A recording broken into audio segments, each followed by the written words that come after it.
benvenuto in questa nuova puntata di Pillole di Storia. Oggi la puntata è dedicata a Ozzy, l'uomo venuto dai ghiacci, e della relazione che ha con la Sardegna. Ci sono stati nei mesi scorsi diversi articoli riguardo lui e la Sardegna, le sue origini, e quindi oggi andremo a capire meglio. Prima di iniziare ti voglio ringrazio tutti quanti perché abbiamo superato i 1000 iscritti. Fino a 5-6 mesi fa eravamo poco più di 240-250. In 5-6 mesi abbiamo superato i 1000. Questo grazie a voi, io vi ringrazio tutti quanti. Alcuni video sono anche virali nella rete, quindi grazie. Se ancora non l'hai fatto, iscriviti, attiva anche la campanellina. Per noi questo è molto importante per proseguire. Bene, iniziamo a parlare di Ozzy e della sua storia e della relazione che ha con la Sardegna. Vai!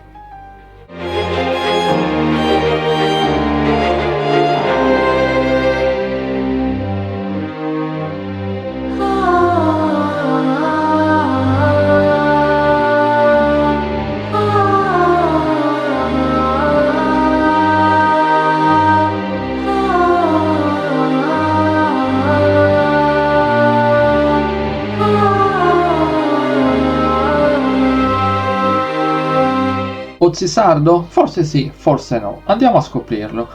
Nelle scorse settimane alcuni giornali online e cartacei sardi hanno pensato bene di ricordare a tutti noi che anche Ozzy è di origine sarda. Questo è uno strafalcione, forse voluto per avere più click e vendere qualche copia in più? Lasciamo il dubbio, non lo sappiamo, però l'errore è grave. Non perdiamo tempo e scopriamo come sono nati questi articoli di giornale e poi vediamo la vera storia di Ozzy e se è davvero di origine sarda. Iniziamo. Tutto nasce da un articolo apparso sul Corriere della Sera del Trentino con il titolo "Era sardo con il colesterolo e 61 tatuaggi e ingrassato negli ultimi anni". Chiaramente il giornalista non ha compreso bene l'argomento e i dettagli che la professoressa Martina Tauber gli ha spiegato. Infatti scrive quel "era sardo". Questo articolo viene subito ripreso e scoppiazzato dai giornali sardi che rincarano la dose per patriottismo, forse, scrivendo per esempio: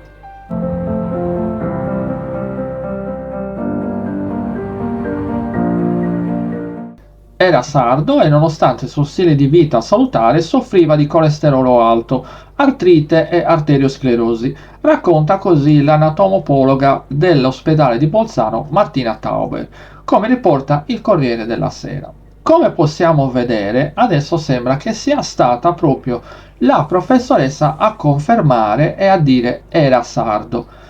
Bene, ma cosa ha detto veramente Martina Tauber nell'intervista? Ecco, era un uomo di circa 45 anni, ma non sappiamo se sia autoctono. Sotto il profilo genetico, l'aplotipo materno non esiste più. Quel raro sottogruppo di Homo sapiens si è estinto. Invece quello paterno è individuato in Sardegna e in Corsica. Qualche antenato proveniva da lì. La ricostruzione digitale della sua immagine è verosimile. Il teschio rivela che aveva quei tratti e i capelli erano marroni e ondulati.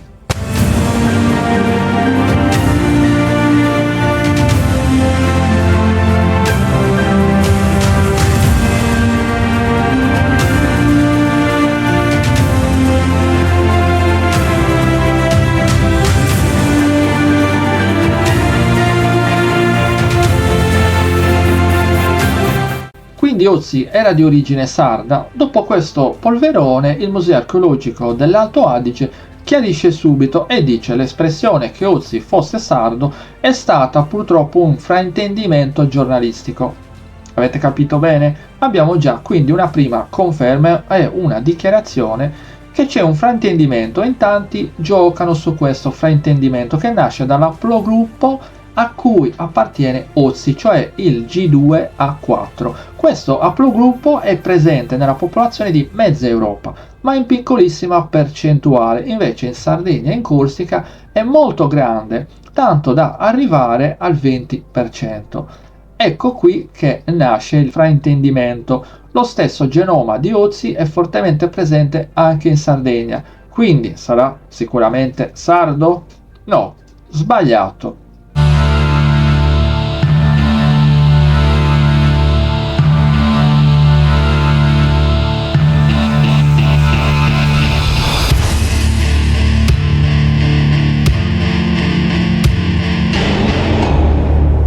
Per capire bene lasciamo la genetica per un momento e parliamo di storia e dello spostamento di genti nel corso dei millenni. Sappiamo che intorno al VI millennio a.C. in Europa avviene la rivoluzione neolitica, sia una accelerazione di idee, nuovi culti, nel saper fare le cose, il megalitismo, l'ipogeismo, eccetera, eccetera. Ma ad opera di chi? Chi ha portato queste novità? La risposta ce l'ha data lo studio del DNA e gli importanti ritrovamenti in tutto il territorio europeo. Un massiccio spostamento di genti che dall'area caucasica si sposta fino al Danubio. Poi dall'Europa centrale scendono nella penisola italiana, in Toscana, in Corsica e in Sardegna. Passa del tempo e intorno al 3300 a.C. ormai questi popoli caucasici sono ovunque. Tante popolazioni hanno ormai l'aplogruppo G2A4 diffuso ovunque.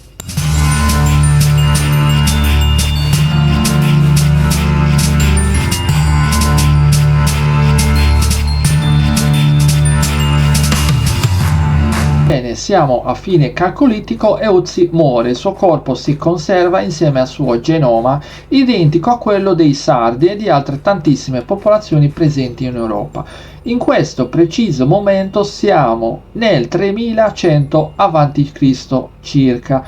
Ma che succede dopo? Prima di parlare di quello che succede dopo e il perché il genoma dei Sardi è l'unico che assomiglia così tanto a quello di Ötzi, vediamo chi era l'uomo venuto dai ghiacci. Nel 1991 due alpinisti scoprirono casualmente questa mummia naturale sepolta nel ghiaccio della Val Senanes con tutti i suoi indumenti e l'equipaggiamento. Circa 5300 anni fa quest'uomo stava attraversando il giogo di Tisa in Alto Adige quando venne ucciso e il suo corpo si è conservato naturalmente nel ghiacciaio. Insomma, una mummia naturale.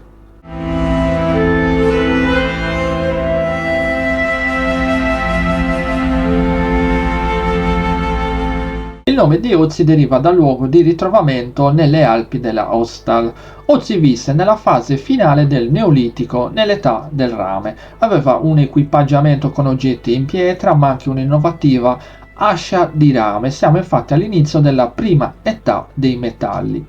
Come abbiamo visto prima, con l'arrivo delle migrazioni dal Caucaso, questi portarono tra le tante novità anche le tecniche e conoscenze per estrarre e lavorare i metalli. Bene, adesso che abbiamo il quadro completo della situazione, andiamo oltre e ritorniamo alla nostra precedente domanda.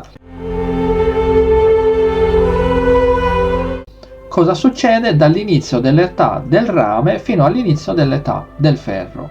In Europa nel corso di questi millenni arrivano diverse nuove migrazioni. Queste causano la perdita di questo haplogruppo, quindi la genetica di origine caucasica precedente inizia a sparire.